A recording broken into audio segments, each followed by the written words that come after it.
sejumlah jalur yang akan dilewati pemudik di Wonogiri termasuk dalam titik-titik rawan bencana longsor. Pemudik diminta untuk meningkatkan kewaspadaan dan berhati-hati saat melewati jalan yang terdapat tebing ketika hujan melanda. Laporan selengkapnya dan juga pantauan di sana sebenarnya akan dilaporkan rekan wartawan kami dari Tribun Solo. Ada Erlangga Bima Sakti yang sudah terhubung bersama kami. Silakan rekan Erlangga. Ya, selamat sore rekan Dea, selamat sore Tribuners. Ya, memang salah satu jalur di Wonogiri yang bakal dilewati para pemudik, yang diprediksi bakal dilewati para pemudik, yakni jalur Lingkar Selatan, termasuk jalan yang melawan longsor. Karena seperti diketahui, JLK di Wonogiri dihimpit dua tebing tanah yang cukup tinggi, dan apabila diguyur hujan atau pada musim penghujan di daerah tersebut juga rawan longsor. Bahkan beberapa waktu lalu di JLK juga sudah pernah terjadi longsor. Atas kondisi itu, pihak-pihak terkait seperti BPBD, kemudian Dinas Perhubungan mengimbau kepada masyarakat untuk meningkatkan kewaspadaan ketika nanti mudik dan melewati jalur tersebut.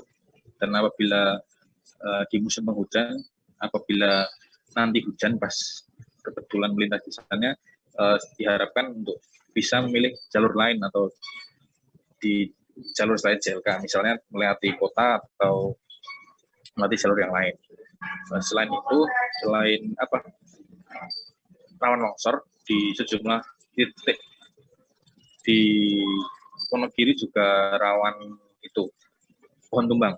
Jadi di musim penghujan yang sampai saat ini masih turun hujan, pemudik juga dihimbau untuk selalu waspada karena ada beberapa ruas jalan di Wonogiri yang terdapat pohon-pohon tua, seperti di Kecamatan Selogiri, kemudian Kecamatan Ngadirojo, dan Kecamatan Kotoran di sekitar Gunung Pegat itu juga terdapat pohon-pohon tua yang rawan sekali ketika nanti diguyur hujan.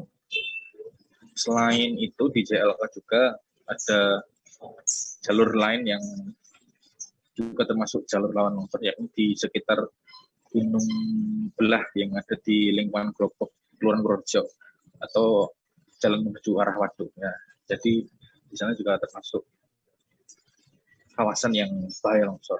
Jadi pihak-pihak terkait seperti Disub dan BPBD itu mengimbau masyarakat pemudik untuk selalu berhati-hati meningkatkan kewaspadaan ketika melalui jalur tersebut.